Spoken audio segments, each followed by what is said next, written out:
ليس البر أن تولوا وجوهكم قبل المشرق والمغرب ولكن البر من آمن بالله واليوم الآخر والملائكة والكتاب والنبيين.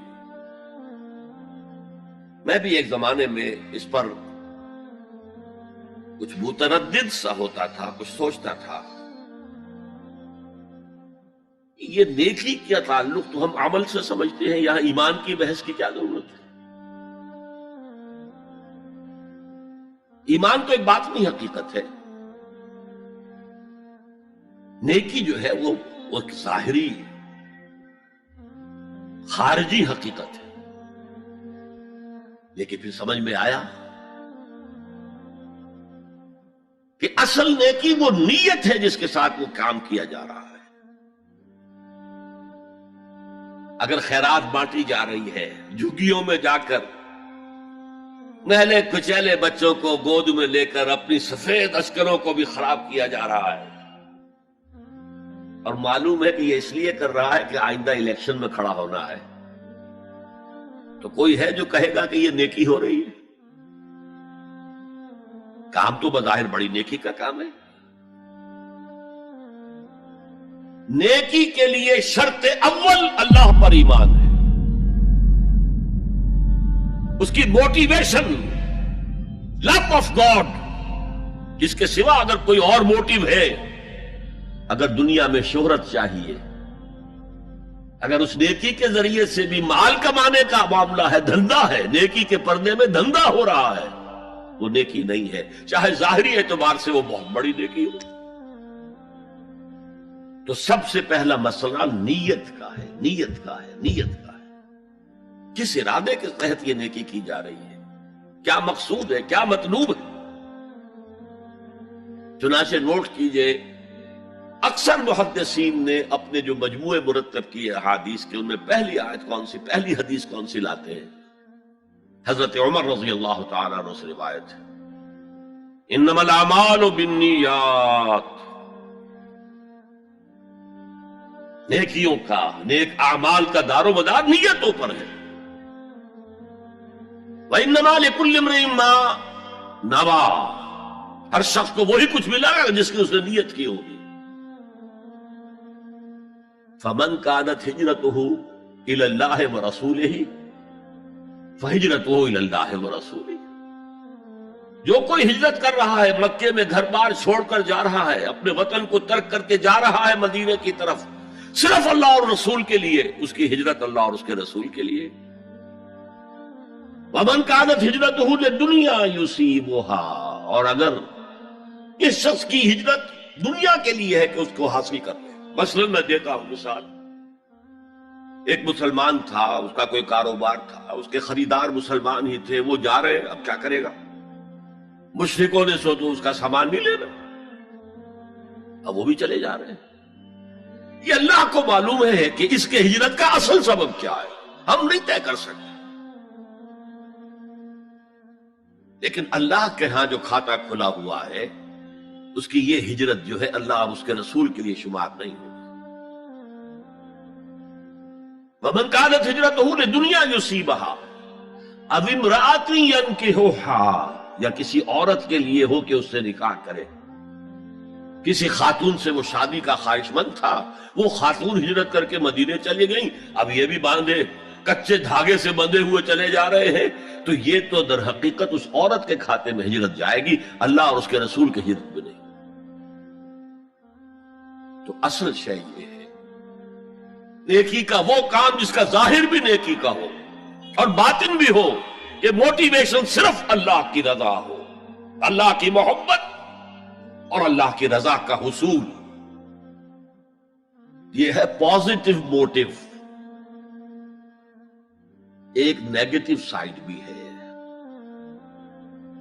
سب لوگ ذہنی اعتبار سے اتنے بلند نہیں ہوتے کہ اللہ کی محبت وہی اصل محرک بن جائے. یہی وجہ ہے کہ حضور نے اس کو صلی اللہ علیہ وسلم کمال ایمان سے تعبیر کیا ہے، من احب للہ وابغض للہ وعطا للہ ومنع للہ فقد استکمل الایمان. جس نے کسی سے محبت کی تو اللہ کے لیے کسی سے نفرت اور بغض رکھا تو اللہ کے لیے رکھا کہ اللہ کو اس سے نفرت کرنا پسند ہے، اور کسی کو کچھ دیا تو اللہ کو خوش کرنے کے لیے دیا، اور کسی سے کچھ چیز روکی تو صرف اس لیے کہ اللہ کو اس کا روکنا پسند ہے، تو اس شخص نے اپنے ایمان کی تکمیل کر لی۔ اگر اس کا موٹو خالص ہو گیا ہے اللہ کی محبت اور اللہ کی رضا کا حصول تو اصل میں نیکی ہے، ورنہ چاہے بظاہر کتنی ہی بڑی نیکی نظر آئے وہ نیکی نہیں۔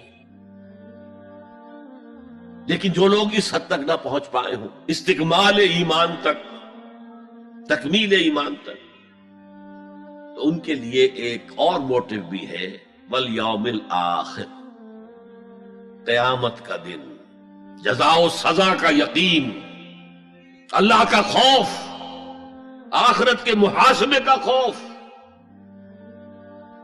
خوف بھی ایک بہت بڑا موٹو ہے، بہت بڑی موٹیویٹنگ فورس ہے۔ اب میں یوں کہوں گا کہ اگر کسی عمل کا محرک ہے صرف اللہ کی محبت، اس کی رضا کا حصول اور آخرت کی نجات، تو وہ نیکی ہے۔ اگر یہ نہیں ہے،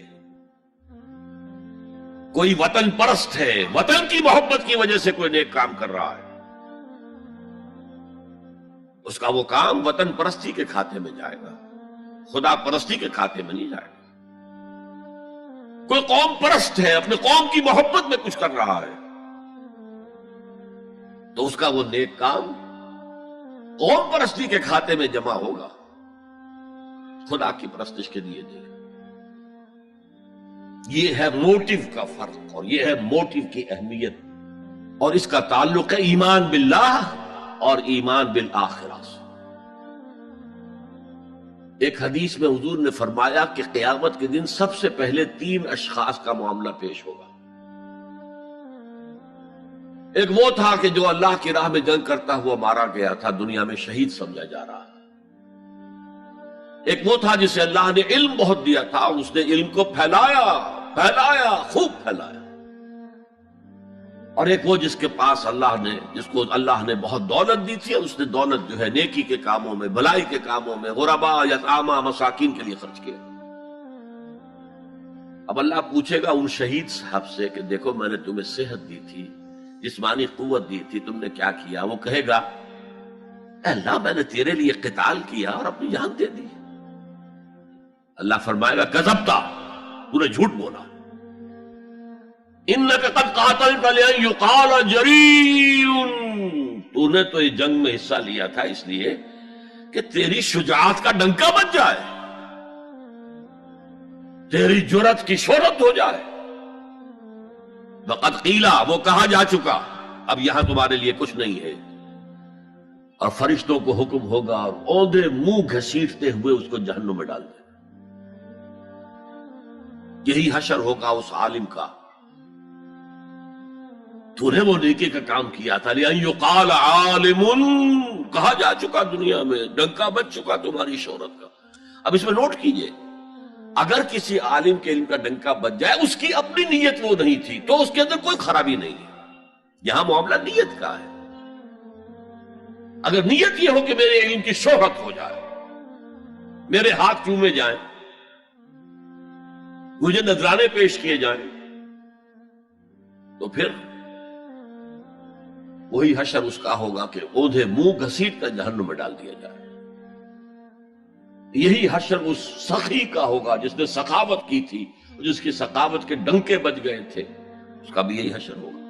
تو انما الاعمال بالنیات، اور یہاں نیکی کی بحث میں سب سے پہلے وَلَٰكِنَّ الْبِرَّ بِرُّ مَنْ آمَنَ بِاللَّهِ وَالْيَوْمِ الْآخِرِ،